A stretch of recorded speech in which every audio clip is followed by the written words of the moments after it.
Olá, esta edição do Informativo está no ar.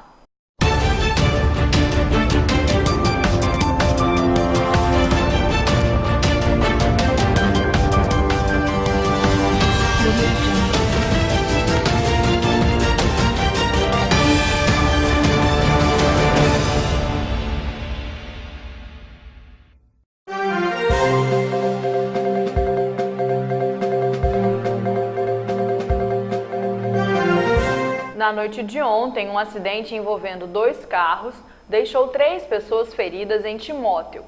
O condutor de um dos carros, de 55 anos, teve ferimentos graves e foi encaminhado ao hospital. A passageira do mesmo veículo também foi levada ao hospital, onde ficou em observação. O outro condutor foi encaminhado ao hospital apenas com ferimentos leves. O acidente foi na Avenida Emalto, que fica no núcleo industrial. Ainda não se sabe a causa do acidente.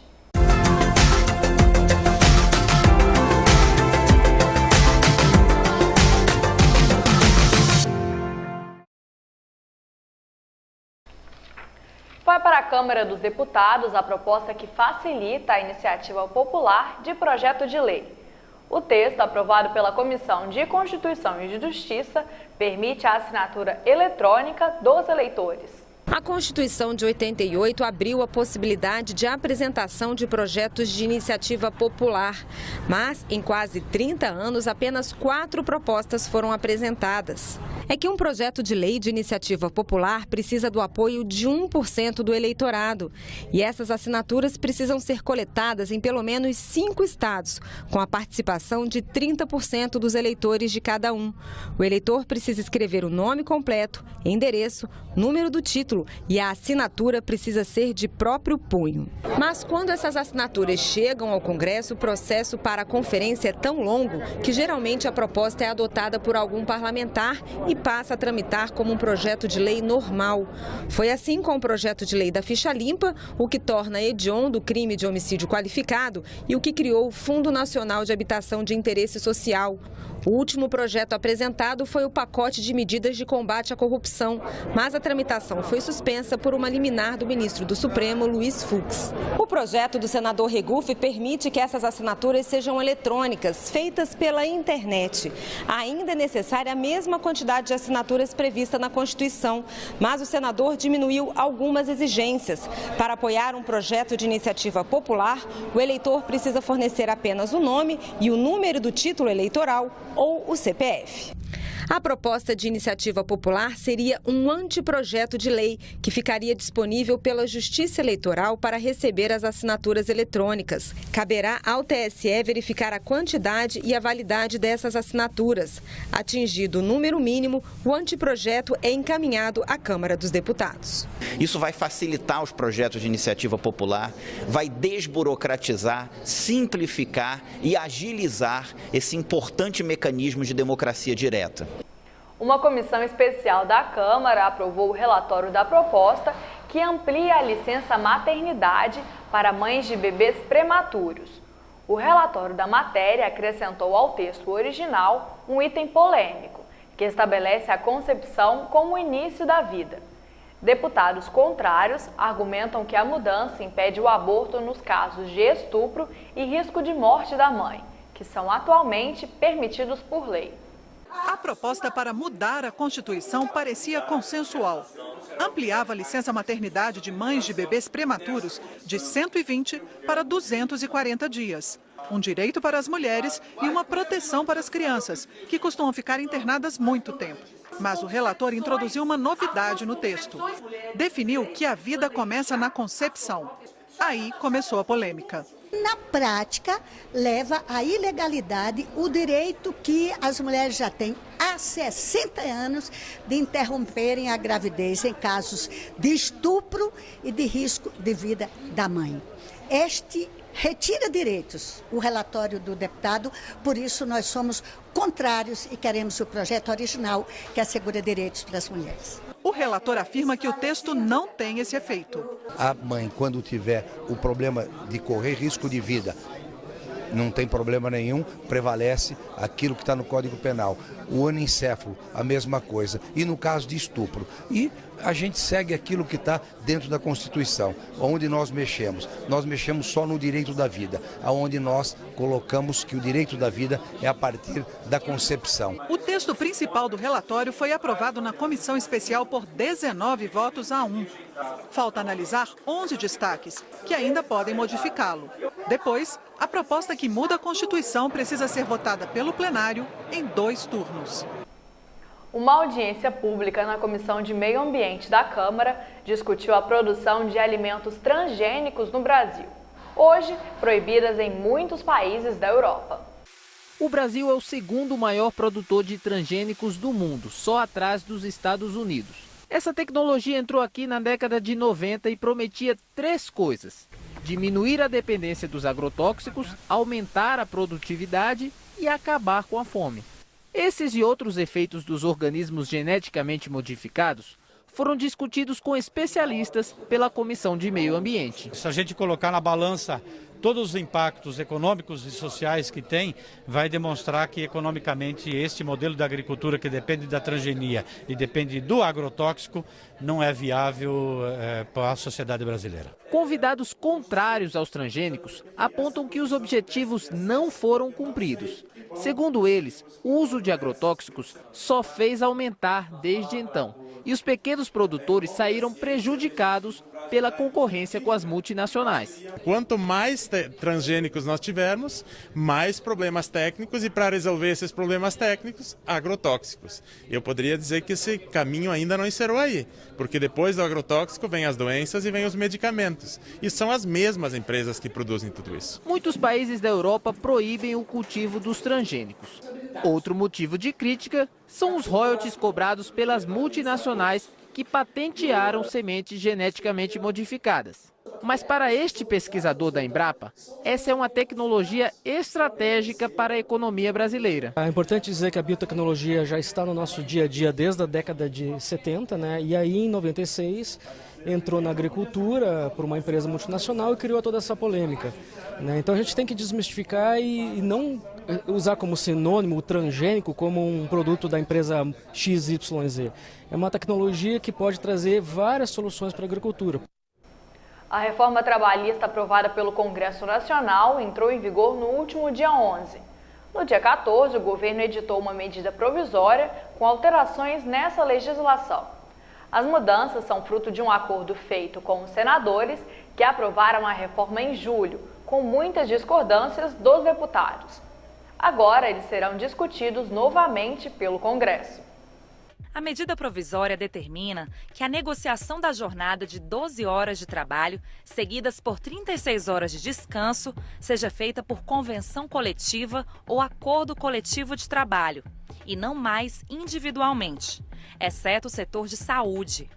A MP revoga a permissão para que grávidas e lactantes trabalhem em ambientes insalubres se o risco for considerado baixo por um médico. Agora só será permitido quando ela, voluntariamente, apresentar atestado de saúde emitido por médico de sua confiança. Na medida provisória, o governo propõe uma nova regra para o trabalho autônomo, proibindo a cláusula de exclusividade, para não configurar vínculo empregatício. Assim, o autônomo poderá ter mais de um trabalho no mesmo setor ou em outro diferente. A MP também regulamenta o contrato de trabalho intermitente, que é aquele executado em períodos alternados de horas, dias ou meses. O trabalhador e o empregado poderão pactuar o local de prestação do serviço, os turnos de trabalho, as formas de convocação e resposta e o formato de reparação recíproca em casos de cancelamento do serviço previamente acertado entre as partes. Ainda segundo a MP 808, as gorjetas não constituem receita própria dos empregadores, destinando-se aos trabalhadores. O rateio seguirá critérios estabelecidos em normas coletivas de trabalho. O governo criou um mecanismo de recolhimento complementar da Previdência em meses em que o empregado receber remuneração inferior ao salário mínimo. A regra atinge todos os empregados, independente do tipo de contrato de trabalho. A Comissão de Representantes dos Empregados, permitida em empresas com mais de 200 funcionários, não substituirá a função do sindicato, devendo este ter participação obrigatória nas negociações coletivas. No entanto, a medida provisória não prevê nenhuma nova forma de financiamento dos sindicatos, que terão de encontrar novas fontes de recursos após o fim do imposto sindical. Medida provisória reformula o Fundo de Financiamento Estudantil e acaba com carência de 18 meses para início do pagamento. O texto prevê juros zero para a faixa mais pobre de beneficiários nos novos contratos. Novas regras para o financiamento estudantil devem ser aplicadas já no ano que vem. Uma das principais mudanças é a criação de 3 modalidades de financiamento. A primeira faixa, que vai até 3 salários mínimos, que quem tem uma renda até 3 salários mínimos, que são 100 mil contratos que poderão ser feitos e os estudantes terão juros zero. A outra faixa seria mais 100 mil vagas, que seria destinado àqueles que podem fazer um financiamento direto com os fundos do Norte, Nordeste e Centro-Oeste, que tem um juro mais baixo, na ordem de 2,5% a 3%. A terceira faixa, que seria do BNDES, no juro também subsidiado. A partir de agora, será exigida uma garantia do estudante que recebe o financiamento. E o Ministério da Educação prorrogou para o próximo dia 30 o prazo para aditamento de renovação semestral dos contratos do financiamento estudantil, o FIES do segundo semestre deste ano. A medida vale para contratos simplificados e não simplificados. O MEC já havia prorrogado o prazo para o dia 20 de novembro, porém, até o final da tarde da última quinta, mais de 20% dos contratos ainda precisavam ser renovados. Os contratos do FIES devem ser renovados a cada semestre e o pedido de aditamento é feito inicialmente pelas faculdades e, em seguida, os estudantes devem validar as informações inseridas pela instituição no CIS-FIES. Os alunos de famílias com cadastro para programas sociais do governo federal poderão contar com o fundo da União para dar essa garantia. Esse fundo é uma das novidades do texto e começa com um investimento de 3 bilhões da União. Além desse valor, o fundo terá também a contribuição das faculdades. Os alunos das outras modalidades de financiamento têm de apresentar outras garantias, como a fiança. Mais uma mudança prevista é que o pagamento do débito estudantil começa um mês após a formatura. Antes, havia uma carência de 18 meses. Pela nova regra, o pagamento do FIES pode ser descontado automaticamente do salário de quem já estiver contratado. O limite é de 20% da renda bruta. A economia do Brasil anda muito complicada, então 18 meses seria um prazo acessível para se estabilizar, um emprego para você conseguir o prazo para você pagar. Diminuir esse período é muito complicado, porque muitas vezes a pessoa ela não consegue entrar e aí sim entra a carência de pagamento. Ordem do dia. Os alunos não foram os únicos a reclamar do pagamento imediato do financiamento. No dia da votação, alguns senadores questionaram o prazo para pagar os débitos. É simplesmente tornar cada vez mais distante a possibilidade dos estudantes pobres desse país, que não têm condições de pagar uma universidade privada, realizar o seu sonho. Os senadores também questionaram o uso de fundos constitucionais para financiar o programa. Os fundos normalmente servem para financiar o desenvolvimento econômico de determinadas regiões do país. Os fundos constitucionais, que são fundos destinados, subsidiados, com juros baixos, para que o pequeno comerciante empresário e o produtor rural possa produzir a sua safra, terá o seu recurso diminuído. O dinheiro para o financiamento, de onde deve vir?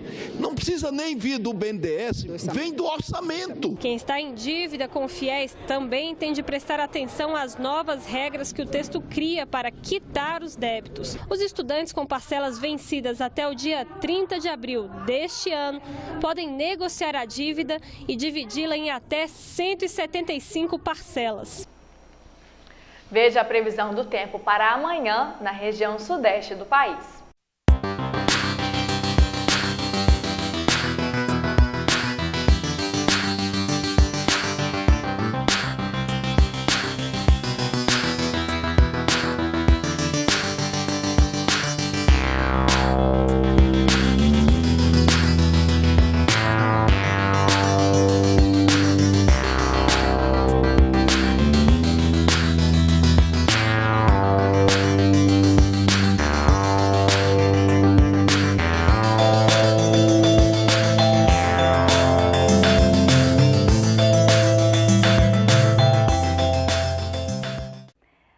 A zona de convergência do Atlântico Sul está se formando sobre o Brasil.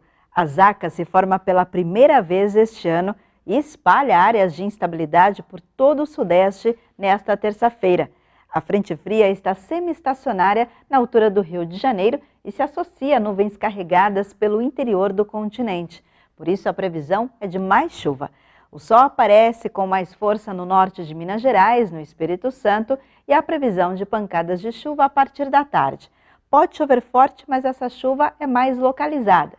Muita nebulosidade, chuva até moderada no sul e leste de São Paulo, também no Grande Rio. Todas as outras áreas permanecem com muita nebulosidade, a chuva será frequente e pode cair volumosa. Em especial entre a Grande Belo Horizonte, norte do Rio de Janeiro e sul do Espírito Santo, a previsão é de grandes volumes para esta terça-feira. A mínima prevista em Vitória é de 22 graus, mínima de 20 graus na capital mineira. Em São Paulo, máxima de 27 graus, 29 no Rio de Janeiro. Na quarta-feira, outra frente fria chega ao litoral da região e a previsão ainda é de bastante chuva para o Sudeste. Esta edição do Informativo fica por aqui. Até a próxima!